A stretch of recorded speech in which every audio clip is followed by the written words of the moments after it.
Hi everybody, it's Christmas Eve and this is the last thing I do each Christmas Eve before I go to bed. Everyone else is ready to roll to bed, some people are already asleep. This is my Christmas morning oatmeal. And this is based on a recipe by Alton Brown from Good Eats. I've doctored it up quite a bit since I first read it. We've made it probably the last 4, 5, 6 years. And it makes it really nice because when you get up Christmas morning, breakfast is already ready for everyone. We just grab a bowl of this and consider out the tree and everyone can open their presents and makes the morning a little less crazy. So, the great thing about this is you make it here in the crock pot.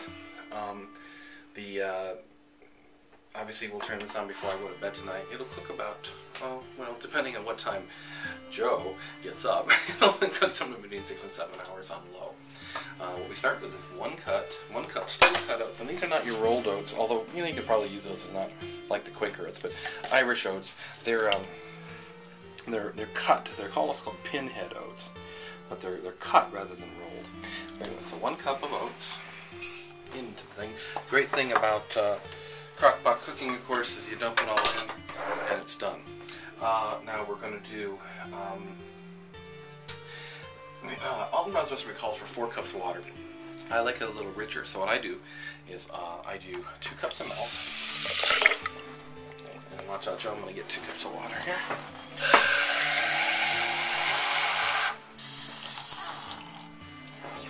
Right. 2 cups of water. And actually it calls for a half cup of half and half or whipping cream, and I typically have that lying around for my cookie baking, but you know what, I used it to make it melt the punch the other day, and so I'm going to just add another half cup of just regular 2% milk is what this is. Okay, so there's our liquids.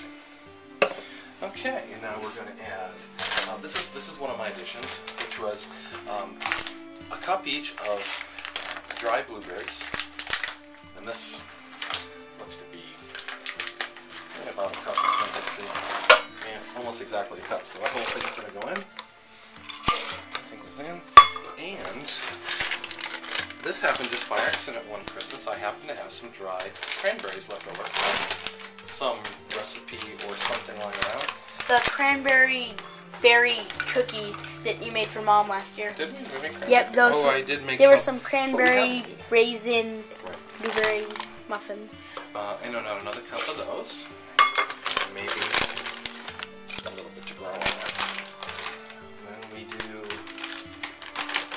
Alton calls for no sweetener. I like it to be just slightly sweet when we get up in the morning, so I poured in, I think brown sugar gives it a nice kind of rich flavor as well. So a half cup of brown sugar. Something I used to do in my childhood with my cream of wheat is we used to put a dollop of butter on top, and so I add that to the mix as well. Just maybe a teaspoon, maybe 2 teaspoons of butter. Then we do a little vanilla, and make it real vanilla.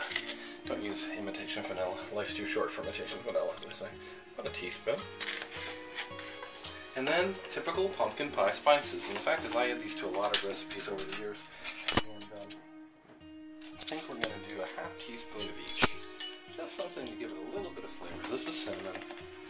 So, half teaspoon of cinnamon, half teaspoon of nutmeg, and then, since I think cloves can overpower stuff a lot, I only use the barest, probably what is maybe 1/8 of a teaspoon of cloves in there. And something you wouldn't think of, and something that might supposed to be sweet, but of course we all know that salt makes flavors come out richer.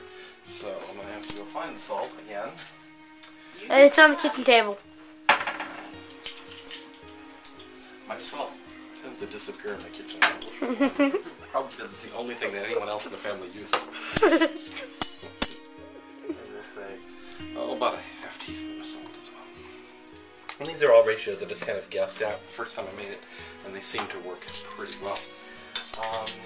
Looks to be all of our ingredients, and all you do is get a nice spoon. Let's see here. My big cooking spoon. And we just stir it up. Just kind of mix it together so it's all mixed up.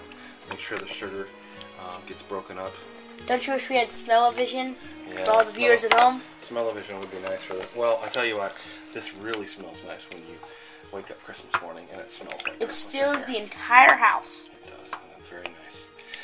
Okay, well, guys,